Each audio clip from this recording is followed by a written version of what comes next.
বৈষম্য বিরোধী ছাত্র আন্দোলনের আহ্বায়ক হাসনাত আব্দুল্লাহর অনুরোধে জুলাই আন্দোলনে আহতরা প্রধান উপদেষ্টার বাসভবন যমুনার সামনে থেকে হাসপাতালে ফিরে গেছেন। সোমবার রাত 2টার দিকে যমুনার প্রধান ফটক থেকে সরে যান তারা। জুলাই আন্দোলনে আহতদের সব দাবি পূরণের আশ্বাস দিয়েছেন আন্দোলনের আহ্বায়ক। রোববার সন্ধ্যার পর উন্নত চিকিৎসা, দ্রুত পুনর্বাসন ও রাষ্ট্রীয় স্বীকৃতিসহ মোট 7 দফা দাবিতে ইন্টারকন্টিনেন্টাল হোটেলের সামনে অবস্থান নিয়ে বিক্ষোভ করেন জুলাই আন্দোলনের আহতরা। পরে রাত 12টার দিকে পুলিশের ব্যারিকেড ভেঙে প্রধান উপদেষ্টার বাসভবন যমুনার সামনে অবস্থান নেন তারা। আমরা ন্যাশনাল আইডেন্টিটি চাই।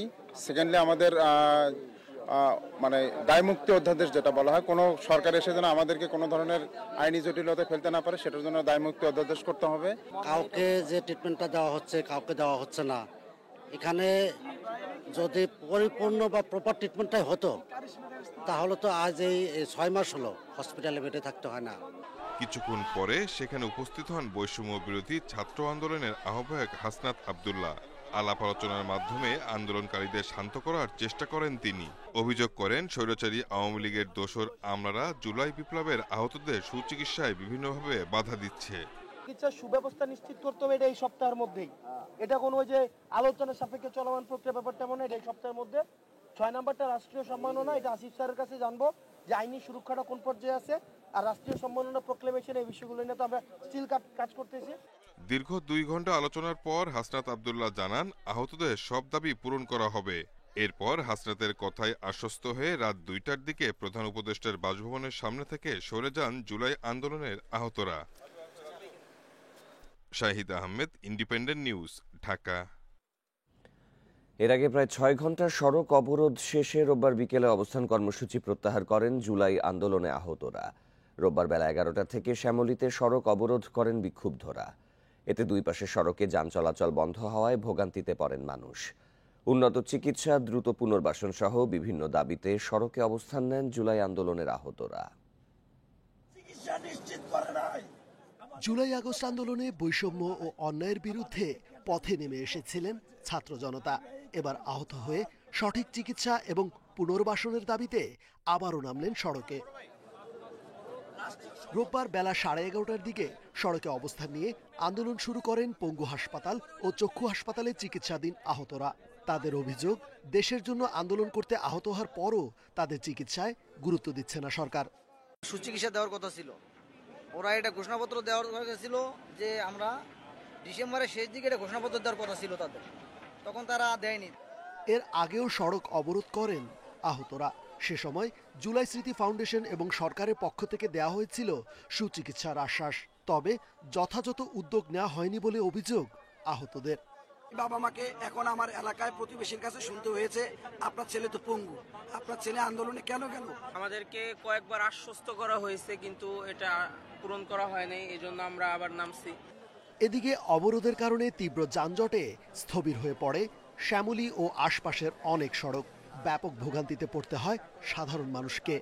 গন্তব্যস্থানে আসার জন্য আমি খুবই কষ্ট করে আসছি, যেটা হচ্ছে মনে করেন 2 থেকে 3 কিলোমিটার হাঁটাই লাগছে। অপারেশনের ডেট আছে, সে সময় মতো আসতে পারতেছে না। আমি চোখের ডিপার্টমেন্টে গিয়েছিলাম, সেখানেও একই কথাবার্তা শুনলাম। মানুষ আসলে চরম একটা ভোগান্তির মধ্যে পড়ে গেছে। শ্যামলীর আশেপাশে অন্তত 10টি সরকারি বেসরকারি হাসপাতাল রয়েছে। সড়ক অবরোধে সাধারণ মানুষের পাশাপাশি ভোগান্তিতে পড়েন রোগীরাও। রেজওয়ানুল হক, ইন্ডিপেন্ডেন্ট নিউজ, ঢাকা। সোমবার সকাল 11টা থেকে রাত 10টা পর্যন্ত অবরোধ কর্মসূচি দিয়েছেন তিতুমিরের শিক্ষার্থীরা। রোববার রাতে সংবাদ সম্মেলনে তারা এই ঘোষণা দেন। এর আগে টানা 4র্থ দিন সড়ক অবরোধ করে জনভোগান্তি ঘটান শিক্ষার্থীরা। বিশ্ববিদ্যালয় ঘোষণার দাবিতে তাদের অবরোধের কারণে প্রায় 3 ঘন্টা বন্ধ থাকে মহাখালী বনানী সড়কে যান চলাচল। এতে ক্ষুব্ধ সাধারণ মানুষ। দীর্ঘদিন ধরেই তিতুমির কলেজকে বিশ্ববিদ্যালয় করার দাবিতে উত্তাল কলেজ ক্যাম্পাস। সরকারের পক্ষ থেকে বারবার অযৌক্তিক দাবি না মানার কথা বলা হলেও থামেনি বিক্ষোভ। বিশ্ব ইজতেমার কারণে রোববার সকাল থেকে থেমে থেমে কর্মসূচি চললেও বিকেলে সড়ক অবরোধ করে শিক্ষার্থীরা। সন্ধ্যার পর অবস্থান নেয় মহাখালী আমতলী সড়কে, ফলে বন্ধ হয়ে যায় যান চলাচল। এতদিন ধরে আন্দোলন করছি, কেউ আমাদের দাবি মানছে না, তাই আমরা আজকে এখানে অবস্থান করছি। প্রত্যেক প্রত্যাখ্যান করছি টোটালি। আর হচ্ছে আমাদের এই আন্দোলন আমরা হচ্ছে অনির্দিষ্টকালের জন্য চলমান রাখবো। অবরোধের কারণে যানজটে তীব্র ভোগান্তিতে পড়ে হাজারো মানুষ। দুদিন পর পর আন্দোলনের নামে অবরোধ, ভোগান্তির শেষ কোথায় এমন প্রশ্নও মানুষের। যারা আমাদের সাধারণ জনগণদেরকে এরকম ভোগান্তি স্বীকার করছে, সেই বনানী কাকলি থেকে হেঁটে আসছে, আপনারাই বলেন এটা কি স্বাধীন দেশের প্রাপ্য ছিল? আমাদের ছাত্রদের কাছে প্রশ্ন, তারা কি আমাদেরকে আরো কষ্ট দিতে চাচ্ছে স্বাধীন দেশে? একটা লেন ওনারা ইমার্জেন্সি যে লেনটা সেটা একটা ফাঁকা রাখার দরকার ছিল। পেছনে কিছু অ্যাম্বুলেন্স আছে, তারা আসতে পারতেছে না। কি বলবো, এটা মানা যায় না আসলে। এইভাবে দেশে কি শুরু হয়েছে এগুলা?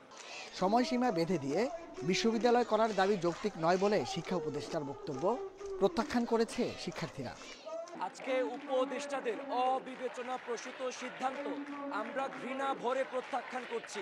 তারা আমাদের সাথে কোনো প্রকার আলোচনা করেননি। এদিকে বিশ্ববিদ্যালয় করার দাবিতে আমরণ অনশনের ৫ম দিন পার করেছে তিতুমির কলেজের কিছু শিক্ষার্থী। তাদের মধ্যে অসুস্থ কয়েকজনকে নেওয়া হয়েছে হাসপাতালে।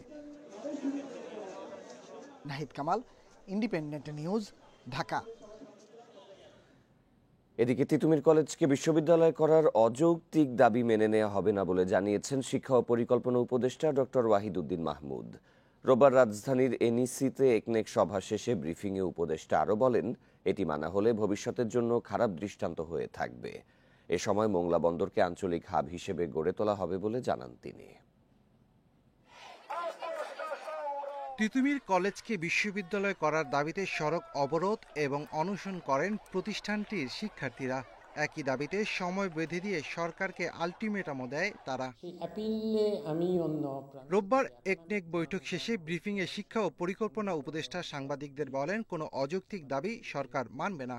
কলেজের ছাত্ররা হঠাৎ করে একটা কলেজকে হঠাৎ করে সময় সীমার মধ্যে বিশ্ববিদ্যালয় ঘোষণা করা, এটা কোনো যৌক্তিক দাবি না। এবং আমরা এখন থেকে আর এই ধরনের সময় বেঁধে দেওয়া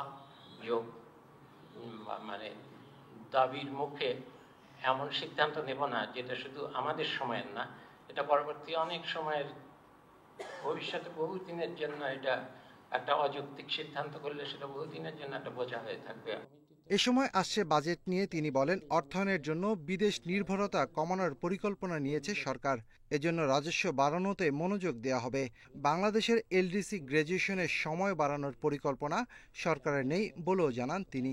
বাজেটের ঘাটতি তো বেশি বাড়ানো যায় না, তাহলে তো মূল্যস্ফীতি হবে। সে কারণে দেশীয় অর্থায়ন আর বৈদেশিক অর্থায়ন উল্টো হয়ে গেছে। পরিকল্পনা উপদেষ্টা বলেন, চীনের আগ্রহী সরকার মোংলা বন্দরের সক্ষমতা বাড়ানোর প্রকল্প হাতে নিয়েছে। এই বন্দরকে আঞ্চলিক হাব হিসেবে গড়ে তোলা হবে। অনেক প্রকল্পে পায়রা বন্দর এরকম কিছু প্রকল্প আছে, যেসব প্রকল্পে দেশীয় যারা ঠিকাদার এরা কিন্তু রাতারাতি কোটিপতি হয়ে গেছিল। একনেক সভায় দেশীয় নতুন গ্যাস কূপ খনন এবং নিরাপদ খাদ্য নিশ্চিত করা সহ মোট ১৩টি প্রকল্পের অনুমোদন দেয়া হয়। ব্যয় হবে ১২,৫৩২ কোটি টাকা। Shafil Alam Sujan, independent news, Dhaka. রাজধানী ৭ কলেজ নিয়ে কমিউনিটি বিশ্ববিদ্যালয় করা সহ নানা প্রস্তাবনা নিয়ে কাজ করছে শিক্ষা মন্ত্রণালয়। তবে বিশ্ববিদ্যালয় হওয়ার আগ পর্যন্ত একটি অন্তর্বর্তী প্রশাসনের মাধ্যমে একাডেমিক কার্যক্রম চালানোর চিন্তাও রয়েছে। শিক্ষার্থীদের সঙ্গে আলোচনা করেই সব সিদ্ধান্ত চূড়ান্ত করা হবে বলে জানিয়েছে বিশ্ববিদ্যালয় মঞ্জুরি কমিশন। শিক্ষার্থীদের আন্দোলনের মুখে ঢাকার ৭ কলেজের অধিভুক্তি বাতিল করেছে ঢাকা বিশ্ববিদ্যালয়। শিক্ষার্থীরা চান আলাদা একটি বিশ্ববিদ্যালয়। কিন্তু এসব কলেজের বিভিন্ন শিক্ষাবর্ষে এখন ফাইনাল পরীক্ষা চলছে, তাই দ্রুত সমস্যার সমাধান চান শিক্ষার্থীরা। আমাদের প্রত্যাশা হবে যে এই সেশন জেটটা যদি কমান যায়, একটা রূপরেখা দিয়ে স্বতন্ত্র ইউনিভার্সিটির কার্যক্রমটা পরিচালনা করা, যত দ্রুত সম্ভব যারা দায়িত্বে আছেন তারা সবাই যাতে এই সমস্যাগুলো সমাধানের চেষ্টা করে। কলেজ কর্তৃপক্ষ বলছে, শিক্ষা জীবন যাতে ক্ষতিগ্রস্ত না হয় সেই আলোচনা চলছে। বিশ্ববিদ্যালয় চালুর আগ পর্যন্ত অন্তর্বর্তী প্রশাসন নিয়েও ভাবা হচ্ছে। ঢাকা বিশ্ববিদ্যালয়ের একই মত, সেটা হলো এই ছাত্রছাত্রীদের শিক্ষা জীবন যাতে কোনোভাবেই ব্যাহত না হয় সেটা তারা সহযোগিতা দিয়ে যাবেন। শিক্ষা গবেষকরা বলছেন, নতুন বিশ্ববিদ্যালয়ের জন্য আইন করতে হবে, লাগবে প্রশাসনিক ভবন, উপাচার্য, কোষাধ্যক্ষ সহ প্রশাসনিক বিভিন্ন পদে নিয়োগ দিতে হবে। এসবের জন্য যথেষ্ট সময় প্রয়োজন। আমরা ইনটেক বন্ধ করে দিয়েছি, আমরা আর নতুন করে নিচ্ছি না, কিন্তু আমরা যারা অলরেডি চলে আসছে সিস্টেমের মধ্যে তাদের শিক্ষা ব্যবস্থাটা যেন কমপ্লিট করতে পারে, পরিপূর্ণভাবে শেষ হয়, সেক্ষেত্রে আমরা সেই ধরনের এই কথাগুলো আমরা বলেছি। বিশ্ববিদ্যালয় মঞ্জুরি কমিশন জানিয়েছে 7 কলেজ নিয়ে বিশ্ববিদ্যালয় তৈরির প্রক্রিয়া শুরু হয়ে গেছে। এরই মধ্যে একটি কমিটি গঠন করা হয়েছে, বেশ কয়েকটি নামের প্রস্তাবনাও দেয়া হয়েছে। দ্রুত বিশ্ববিদ্যালয়ের রূপরেখা দেয়া হবে। তারা কিন্তু সার্বক্ষণিক মন্ত্রণালয়ের সাথে যোগাযোগ রেখে আমরা যৌথভাবে কাজ করব, মন্ত্রণালয় এবং ইউনিভার্সিটি গ্রান্টস কমিশন টুগেদার, এবং এটাই দরকার। সেক্ষেত্রে একটা ভালো সিদ্ধান্ত বেরিয়ে আসবে, but we are doing our work. এই সময়ে তিতুমির কলেজের আলাদা বিশ্ববিদ্যালয় দাবি অযৌক্তিক বলছেন বাকি 6 কলেজের শিক্ষার্থীরা। নূরে আলম, ইন্ডিপেন্ডেন্ট নিউজ, ঢাকা। দলের কেউ অপকর্মে জড়ালে ছাড় দেওয়া হবে না বলে হুঁশিয়ারি দিয়েছেন বিএনপির ভারপ্রাপ্ত চেয়ারম্যান তারেক রহমান। রাজনীতি ও দলের ভেতরে ব্যাপক পরিবর্তন আনার আশ্বাস দেন তিনি। রোববার রাজধানীর কদমতলীতে এক অনুষ্ঠানে অনলাইনে যুক্ত হয়ে তিনি এসব কথা বলেন। তারেক রহমান আরও বলেন, সংস্কারের কারণে নির্বাচন দেরি হলে সুযোগ নিতে পারে স্বৈরাচার। রাষ্ট্র কাঠামো মেরামতে 31 দফা নিয়ে ধারাবাহিক কর্মশালা করছে বিএনপি। বিভাগ ও জেলার পর থানা পর্যায়ে চলছে কর্মশালা। এরই অংশ হিসেবে ঢাকা মহানগর দক্ষিণ বিএনপির কদমতলী থানায় এই আয়োজন। শুরুতে বক্তব্য রাখেন মহানগর বিএনপির বিভিন্ন পর্যায়ের নেতারা। ঢাকা মহানগর দক্ষিণ কর্মশালায় লন্ডন থেকে ভার্চুয়ালি যুক্ত হন বিএনপির ভারপ্রাপ্ত চেয়ারম্যান তারেক রহমান। তিনি হুঁশিয়ারি দেন, দলের কারো বিরুদ্ধে অপকর্মের অভিযোগ পাওয়া গেলে কঠোর ব্যবস্থা নেওয়া হবে। কিছু কিছু সংখ্যক সদস্য কিছু কিছু অনৈতিক কাজে জড়িত করেছে নিজেদেরকে। আমরা তাদেরকে সতর্ক করেছি। সতর্ক করার পরে যখন তারা সতর্ক, যারা হয়ে গিয়েছে ভালো, যারা সতর্ক হয়নি তাদের বিরুদ্ধে আমরা দলীয় অবস্থান থেকে আমরা আমাদের শাস্তিমূলক ব্যবস্থা গ্রহণ করেছি। তিনি আরো বলেন, যখন কেউ সাহস পায়নি তখন স্বৈরাচারের বিরুদ্ধে দাঁড়িয়েছে বিএনপি। ভোটাধিকার প্রতিষ্ঠায় বহু মানুষ জীবন দিয়েছে, পঙ্গু হয়েছে, তাই সংস্কারের কথা বলে নির্বাচন দেরি করার সুযোগ নেই। যারা সংস্কারের কথা বলছেন, আপনাদের সকলের কাছে রাজনৈতিক দলের অবস্থান থেকে আপনাদের কাছে আহ্বান জানিয়ে বলতে চাই, সংস্কার বক্তব্য রেখে দয়া করে এই আলাপ দীর্ঘায়িত করবেন না। কারণ আপনারা আলাপ যত দীর্ঘায়িত করবেন, দেশ তত বেশি সংকটের মুখে পড়বে। আপনারা সংস্কার আলাপ যত দীর্ঘায়িত করবেন, দেশে তত ষড়যন্ত্রকারীরা ষড়যন্ত্র করার সুযোগ পাবে। নির্বাচন নির্দিষ্ট সময় পরপরই হতে হবে, না হলে জন অধিকার প্রতিষ্ঠিত হবে না, বলেন তারেক রহমান। আমরা বিপদ থেকে রক্ষা করতে। Khaled Raihan, independent news, Dhaka. বাদফজর আম্বয়ানের মধ্য দিয়ে বিশ্ব ইজতেমার প্রথম পর্বের দ্বিতীয় ধাপের আনুষ্ঠানিকতা শুরু হয়েছে। এই ধাপে ঢাকার একাংশ সহ 22 জেলা অংশগ্রহণ করছে। এর আগে রোববার সন্ধ্যা থেকে ইজতেমা ময়দানে আসতে থাকেন মুসল্লিরা। 58তম বিশ্ব ইজতেমার প্রথম ধাপ শেষ হয় রোববার সকালে। এরপর মাঠ ছাড়তে শুরু করেন অংশগ্রহণকারী মুসল্লিরা। প্রথম ধাপের ইজতেমায় আখেরি মোনাজাতে অংশগ্রহণ করেন প্রায় 40 লাখ মুসল্লি। এবারের বিশ্ব ইজতেমার প্রথম পর্ব অনুষ্ঠিত হচ্ছে 2 ধাপে। প্রথম পর্বের দ্বিতীয় ধাপ শেষ হবে 5ই ফেব্রুয়ারি। 8 দিন বিরতি দিয়ে 14 ফেব্রুয়ারি থেকে দ্বিতীয় পর্বের বিশ্ব ইজতেমার আয়োজন করবেন মাওলানা সাদের অনুসারীরা। 16 ফেব্রুয়ারি আখেরি মোনাজাতের মধ্য দিয়ে শেষ হবে এবারের বিশ্ব ইজতেমা।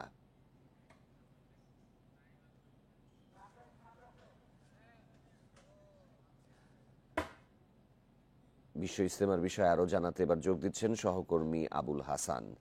হাসান, ফজরের নামাজের পরে প্রথম পর্বের দ্বিতীয় ধাপে এই মুহূর্তে কি আনুষ্ঠানিকতা চলছে? এখন কোনো বয়ান হচ্ছে কি?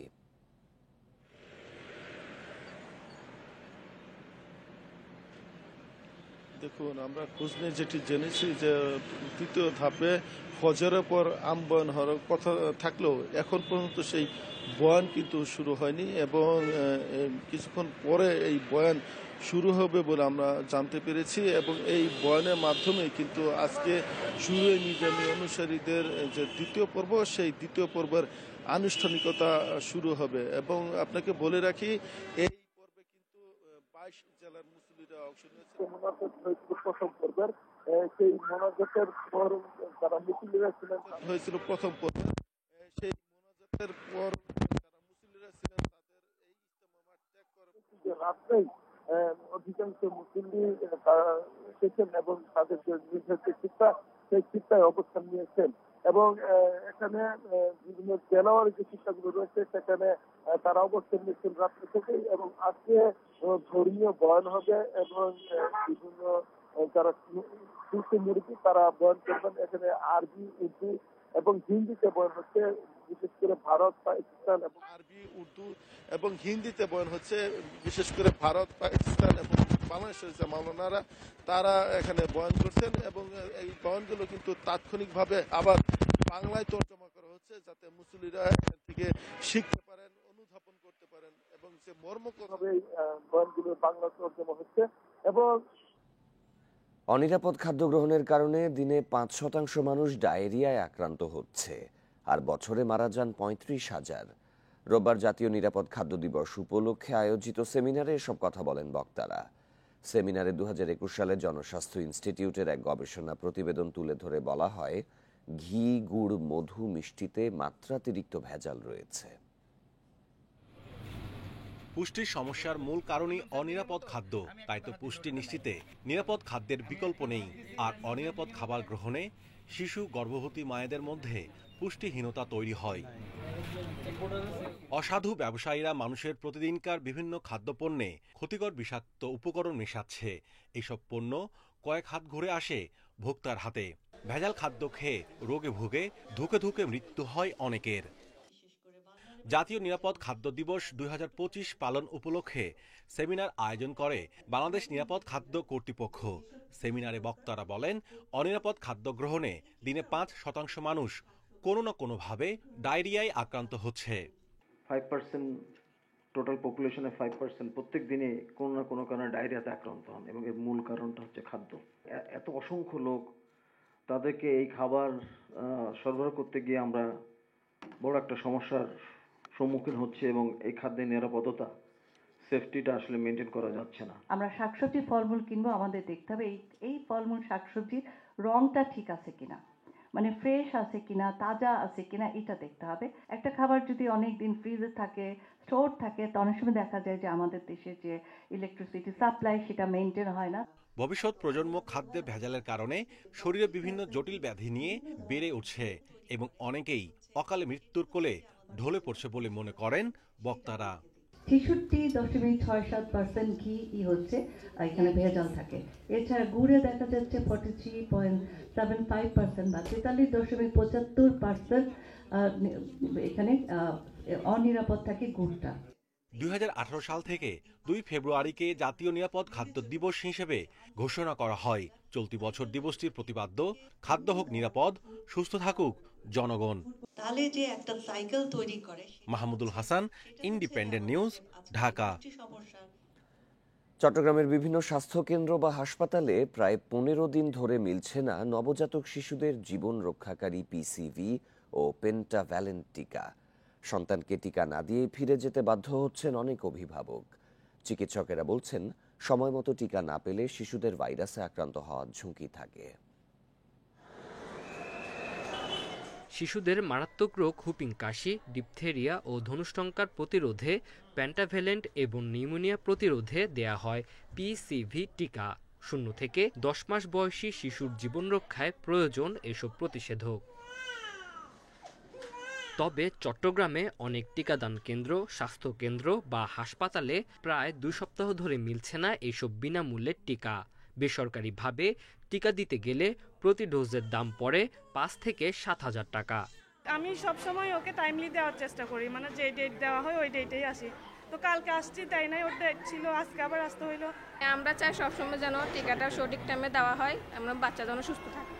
সময় মতো টিকা দিতে না পারলে নবজাতক ও শিশুদের শরীরে রোগ প্রতিরোধ ক্ষমতা তৈরি হয় না, ফলে ভাইরাসে আক্রান্ত হওয়ার ঝুঁকি বাড়ে বলে জানিয়েছেন চিকিৎসকরা। শিশু সন্তানদের ক্ষেত্রে আমাদের উৎকণ্ঠা, উদ্বেগ এবং সচেতনতা সবগুলোই আমাদের ব্যাপকভাবে থাকে, এবং যখন সরবরাহ না পাই তখন ন্যাচারালি আমাদের উৎকণ্ঠা বেড়ে যায়। গত বছর টিকা সরবরাহ কম থাকায় ঘাটতি দেখা দিয়েছে জানিয়ে শীঘ্রই সংকট দূর হওয়ার আশা স্বাস্থ্য বিভাগের। 23 সাল এবং 24 সালের প্রথম দিকে কিছু ঘাটতি থাকার কারণে কিছুটা ড্রপ আউট ছিল, সেগুলো কাভার করতে গিয়ে কিছুটা আমাদের ঘাটতি আছে। এই বছরের প্রথম দিকে আমরা চাহিদা বেশি দিয়েছি, আশা করি সব ভ্যাকসিন যদি অ্যাভেলেবল চলে আসে তাহলে আর কোনো ঘাটতি থাকবে না আমাদের। স্বাস্থ্য বিভাগের তথ্য মতে চট্টগ্রাম সিটি ও উপজেলায় বছরে 7.5 লাখ পেন্টাভ্যালেন্ট টিকা লাগে। সবশেষ 15 জানুয়ারি 40,000 পেন্টাভ্যালেন্ট ও 10,000 পিসিভি ভ্যাকসিন সরবরাহ করা হয়, যা চাহিদার তুলনায় খুবই কম। Independent news. দিনাজপুরের আলোচিত স্বপ্নপুরী পার্কে অবৈধভাবে চলেছে মিনি চিড়িয়াখানা। এক যুগ ধরে বন বিভাগকে কিছু না জানিয়ে চিড়িয়াখানাটি চালাচ্ছিলেন পুলিশের সাবেক অতিরিক্ত উপকমিশনার। সেখানে অভিযান চালিয়ে ভাল্লুক, কুমির সহ 78টি বিলুপ্তপ্রায় প্রাণী জব্দ করেছে বন্যপ্রাণী অপরাধ দমন ইউনিট। প্রতিষ্ঠানের মালিকের বিরুদ্ধে মামলার প্রস্তুতি চলছে। বিলুপ্তির মুখে থাকা উল্লুক স্বপ্নপুরী চিড়িয়াখানায় আছে পাহাড়ি ভাল্লুক, লজ্জাবতী বানর, হর্নবিল সহ নানা প্রজাতির বন্যপ্রাণী। দীর্ঘদিন আটকে রেখে অবৈধ চিড়িয়াখানায় দর্শনীর বিনিময়ে এসব প্রাণী প্রদর্শন করা হয়। সম্প্রতি সেখানে অভিযান চালায় বন্যপ্রাণী অপরাধ দমন ইউনিট। সাপ, সাম্বার হরিণ, কচ্ছপ, রাজধনেশ, কুমির সহ 74টি প্রাণী উদ্ধার হয়। চিড়িয়াখানা নিয়ে রয়েছে বন্যপ্রাণী পাচারের অভিযোগও। স্বপ্নপুরী কর্তৃপক্ষকে লাইসেন্স ও প্রয়োজনীয় নথি জমা দিতে বলা হয়েছে, যদিও তারা রোববার পর্যন্ত কাগজ জমা দিতে পারেনি। নির্দিষ্ট একটা সময়ের মধ্যে কিন্তু সেই প্রাণীগুলোর ডিক্লারেশন দিতে হয়, সুতরাং সেই নির্দিষ্ট সময়ের মধ্যে তারা ডিক্লারেশন দিতে পারেনি। বন্যপ্রাণী আইনের ভায়োলেশন হওয়ার কারণে আমরা তাদের বিরুদ্ধে আইনি পদক্ষেপে যাব। পাশাপাশি আমরা সেই সকল বন্যপ্রাণী পাচারকারী চক্রের সাথে যদি তাদের কোনো লিঙ্ক আপ পাই, আমরা সেই বন্যপ্রাণী পাচার রিলেটেড মামলায়ও কিন্তু আমরা তাদের বিরুদ্ধে আইনি ব্যবস্থা যেতে পারবো। 2001 সালে মিনি চিড়িয়াখানার অনুমোদন নেন সাবেক অতিরিক্ত পুলিশ কমিশনার আব্দুল্লাহ আল আজাদ। 2012 সালে বন্যপ্রাণী সংরক্ষণ আইন হওয়ার পরও প্রভাব খাটিয়ে চিড়িয়াখানা চালিয়ে যাচ্ছিলেন তিনি। রাজশাহী চিড়িয়াখানা, তারপর হলো আপনার বিডিআর ক্যাম্প থেকে ভল্লুক দিছে, তারপর হলো আপনার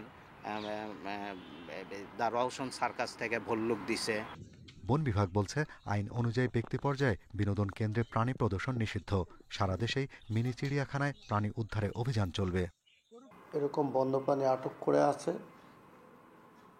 কোথাও লাইসেন্স দেওয়া নাই। সুতরাং এগুলি সবই আইনের দৃষ্টিকোণ থেকে অবৈধ। এখন সুযোগ হয়েছে, আমরা এগুলি উদ্ধারে অপারেশনে কার্যক্রম আরম্ভ করছি। স্বপ্নপুরী থেকে উদ্ধার হওয়া কিছু প্রাণী রাখা হয়েছে গাজীপুর সাফারি পার্কে। বুধবার সেখানে দ্বিতীয় দফা অভিযান চালানো হবে। Shahriar Anirban, independent news, Dhaka. কোনোটির বয়স 50 বছর, কোনোটির আবার তার চেয়েও বেশি। বেশিরভাগ ঝুঁকিপূর্ণ ঘোষণা করা হয়েছে বেশ কয়েক বছর আগে। এরপরে এসব বেইলি সেতুই যোগাযোগের অন্যতম ভরসা প্রত্যন্ত অঞ্চলের মানুষের। দেশের বিভিন্ন এলাকার বেইলি সেতুর এই চিত্র। দুর্ঘটনা এড়াতে ঝুঁকিপূর্ণ বেইলি সেতু অপসারণ করে পাকা সেতু নির্মাণের দাবি ভুক্তভোগীদের। সুনামগঞ্জ জেলা সদর থেকে দিরাই, শাল্লা ও জামালগঞ্জ উপজেলার সাথে যোগাযোগের মাধ্যম মদনপুর বেইলি সেতুটি অর্ধ শতাব্দী পুরনো। দীর্ঘদিন ধরে ঝুঁকি নিয়ে এ পথে চলাচল করছে যানবাহন। স্থানীয়রা বলছেন, বিভিন্ন উপজেলা সড়কে অন্তত 25টি বেইলি সেতু 50 থেকে 60 বছরের পুরনো। এর মধ্যে মারাত্মক ঝুঁকিপূর্ণ অবস্থায় থাকা 7 বেইলি সেতু অপসারণের দাবি দীর্ঘদিনের। কয়েকদিন আগে স্কুল থেকে ছাত্রছাত্রী যাওয়ার সময় গাড়ি উল্টিয়া পড়ে গেছে। ড্রাইভাররা কি করব? কাজটা যদি দ্রুত হয় তাহলে আমাদের জন্য ভালো হয়। এই ব্রিজটা মনে হয় কোন সময় কি হয় আসলে আমরা বলা যায় না। বেইলি সেতুগুলো মাসে অন্তত একবার মেরামত করতে হচ্ছে উল্লেখ করে সড়ক বিভাগ বলছে, আগামী বছরের মধ্যে নতুন সেতু তৈরির উদ্যোগ নেওয়া হবে। হঠাৎ করে ভাঙিয়া পড়ে যায় অনেক সময়, এর জন্য রিপেয়ারিং করে রাখা লাগে। বছর দুয়েকের মধ্যে মোটামুটি সুনামগঞ্জের ম্যাক্সিমাম বেইলি ব্রিজগুলো আমরা আরসিসি বা পিসি গার্ডার ব্রিজে রূপান্তর করতে পারবো। ঝুঁকিতে থাকা অন্তত 8টি বেইলি সেতু দেখা মিলবে কুমিল্লার ইলিয়টগঞ্জ মুরাদনগর সড়কের 35 কিলোমিটার অংশে। প্রতিদিন অসংখ্য মানুষ যাতায়াত করে ঝুঁকি নিয়ে। তবে সড়ক বিভাগ বলছে, ঝুঁকিপূর্ণ সেতু অপসারণ এবং নতুন করে সেতু নির্মাণে হাতে নেওয়া হচ্ছে 348 কোটি 26 লাখ টাকার প্রকল্প। অনেক মালবাহী ট্রাক, বড় বড় বাস চলে, সেই ক্ষেত্রে যে কোনো সময় দুর্ঘটনার শিকার হওয়া যায়। এলিজিবল কন্ট্রাক্টর আমরা এখন পাচ্ছি না, 2বার আমরা টেন্ডার আহ্বান করেছি। আশা করি এবার আমরা কয়েকদিনের মধ্যে আরেকটা দরপত্র মূল্যায়ন প্রতিবেদন পাঠাবো প্রধান প্রকৌশলী মহোদয়ের কাছে, সমাধান হচ্ছে। 7 বছর আগে ঝুঁকিপূর্ণ ঘোষণা করা ঝালকাঠির বাসন্ডা বেইলি সেতুতে তৈরি হয়েছে গর্ত। চালকদের সতর্ক করতে গাছের ডালের সাথে লাল কাপড় বেঁধে নিশানা টাঙিয়ে দায় সেরেছে কর্তৃপক্ষ। জেলায় এমন শতাধিক বেইলি সেতু দিয়ে ঝুঁকি নিয়ে চলাচল করে অসংখ্য মানুষ। রেশমি নন্দী, ইন্ডিপেন্ডেন্ট নিউজ। কাজ শেষ না করেই টাকা নিয়ে উধাও হয়ে গেছে খাগড়াছড়ি পানছড়ি সড়ক প্রকল্পের ঠিকাদার। মেয়াদ শেষ হওয়ার 1 বছরের বেশি পেরিয়ে গেলেও সংস্কার শেষ না হওয়ায় চরম ভোগান্তিতে লক্ষাধিক মানুষ। এজন্য সড়ক বিভাগের অদূরদর্শিতাকে দুষছেন স্থানীয়রা। সড়ক ও জনপথ বিভাগ বলছে দরপত্রের শর্ত অনুযায়ী ব্যবস্থা নেওয়া হবে। খাগড়াছড়ি পানছড়ি আঞ্চলিক সড়কের চিত্র এটি। এ সড়কে প্রতিদিন চলাচল করে পণ্য ও যাত্রীবাহী 8 শতাধিক যানবাহন। অসংখ্য ছোট বড় গর্তের কারণে মরণ ফাঁদে পরিণত হয়েছে সড়কটি। 25 কিলোমিটার দীর্ঘ সড়কের 20 কিলোমিটারই চলাচলের অনুপযোগী। চালকদের অভিযোগ, আগে জেলা সদর থেকে পানছড়ি পৌঁছাতে আধা ঘন্টা সময় লাগলেও বেহাল রাস্তার কারণে এখন সময় লাগে 1.5 থেকে 2 ঘন্টার বেশি। পণ্যবাহী ট্রাক চলাচলের কারণে ভোগান্তি বেড়েছে কয়েক গুণ। বেহাল সড়কে চলতে গিয়ে প্রায় অসুস্থ হয়ে পড়েন যাত্রীরা। ঘটছে দুর্ঘটনাও। পানছড়ি থেকে খাগড়াছড়ি আসতে মোটামুটি হচ্ছে 45 বা 40 বা 45 মতো লাগতো, মিনিট লাগতো আর কি, সময় লাগতো। আর এখন 1 ঘন্টারও বেশি সময় লাগে। প্রত্যেকটা দিনে দুর্ঘটনা ঘটে গাড়ির কোনো না কোনো কারণে। আর বিশেষ করে মা বোনদের যারা ডেলিভারি রোগী, এই মাসের ভিতরে অন্তত 10টা ডেলিভারি চিহ্নিত হয়েছে। কাজ না করেই প্রায় 3.25 কোটি টাকা নিয়ে ঠিকাদারের উধাও হওয়ার পেছনে সড়ক বিভাগের গাফিলতি দেখছেন ব্যবসায়ীরা। খাগড়াছড়ির পানছড়ি সড়ক আজকে দীর্ঘ 4 বছর যাবৎ অচল অবস্থায় পড়ে আছে। একক গর্ত ছোট ছোট কূপে পরিণত হয়েছে। খাদ্য সরবরাহ থেকে শুরু করে ওষুধ পর্যন্ত সঠিকভাবে পৌঁছানো সম্ভব হচ্ছে না। একাধিকবার চিঠি দিয়েও জবাব পাওয়া যায়নি জানিয়ে সড়ক ও জনপথ বিভাগ বলছে দরপত্রের শর্ত অনুযায়ী ব্যবস্থা নেওয়া হবে। একটি অংশ কাজ করে ঠিকাদার এখন পর্যন্ত আসলে বাকিটি শেষ করতে পারেনি। তো এই বিষয়ে আসলে আমরা ঠিকাদারকে বারংবার চিঠি দিয়ে পত্র প্রদান করেছি এবং ঊর্ধ্বতন কর্তৃপক্ষকে জানানো হয়েছে। 2023 সালে শুরু হওয়া সড়কটির সংস্কার ব্যয় ধরা হয় 13 কোটি 35 লাখ টাকা। Independent news. স্বাধীনতা 53 বছরেও যাত্রী সেবার মান বাড়েনি নীলফামারী রেলওয়ে স্টেশনে। উপজেলা স্টেশনের চেয়েও নাজুক অবস্থা জেলার প্রধান স্টেশনটির। এতে ক্ষুব্ধ যাত্রীরা। তবে সংকটের কথা স্বীকার করে ঊর্ধ্বতন কর্তৃপক্ষকে বিষয়টি জানানো হয়েছে বলে দাবি স্টেশন মাস্টারের। জনবল সংকটে নীলফামারীর 9টি রেল স্টেশনের মধ্যে 5টি বন্ধ হয়ে গেছে।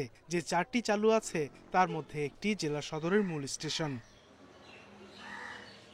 সেখানে নেই পর্যাপ্ত বসার জায়গা, বিশ্রামাগার ও শৌচাগার। প্ল্যাটফর্ম ছোট ও ওভারব্রিজ না থাকায় ভোগান্তিতে পড়তে হয় যাত্রীদের। সিট নাই, মানে অনেক সমস্যার মধ্যে পড়তে হয়। তাছাড়া মানে রাস্তা যেই পাশে ওই পাশে পার হওয়া, একটা ওভারব্রিজের ব্যবস্থা করা হয় নাই। ভালো মানে বিশ্রামাগার নাই। আবার বিশ্রামাগারের যে একটা টয়লেট ব্যবস্থা, স্যানিটেশন ব্যবস্থা, সেটা উন্নত মানের নয়। সবাই মহিলা পুরুষ সবাই মিলে এক টয়লেট ইউজ করে। মোটামুটিভাবে দেখছি আমাদের বহুত বড় লম্বা গাড়ি, কিন্তু আমাদের টিকিট নাই। স্বাধীনতার 53 বছরেও স্টেশনটির কোনো উন্নয়ন হয়নি জানিয়ে দ্রুত ব্যবস্থা নেওয়ার দাবি সচেতন নাগরিকদের। মানুষের জন্য সুবিধা বঞ্চিত না হয় এই বিষয়গুলো আমরা আলোচনা করে থাকি। কর্তৃপক্ষের কাছে আমার আকুল আবেদন যে আপনারা এই স্টেশনটাকে একটা ডেভেলপ উন্নতির ছোঁয়া লাগাবেন। নানা সংকটের কথা স্বীকার করে স্টেশন মাস্টার বলছেন বিষয়টি ঊর্ধ্বতন কর্তৃপক্ষকে জানানো হয়েছে। দ্রুত উন্নয়ন শুরুর আশা তার। আমরা আমাদের ঊর্ধ্বতম স্যারদেরকে জানাইছি, বিষয়গুলো মেসেজ করছি। তো সম্ভবত অচিরেই এই সমস্যাগুলোর সমাধান হবে। আর দ্রুত যদি সমাধানগুলো হয়, সমস্যার সমাধান হলে হয়তো যাত্রী ভোগান্তি কমবে। নীলফামারী রেল স্টেশন হয়ে ঢাকা, খুলনা, রাজশাহী রুটের 7টি ট্রেন ছাড়াও চলাচল করে বাংলাদেশ ভারতের যৌথ train service Mitali express. Independent news. এই ছিল সংবাদে। আরও জানতে চোখ রাখুন ফেসবুক, ইউটিউব এবং এক্সে। ধন্যবাদ সবাইকে।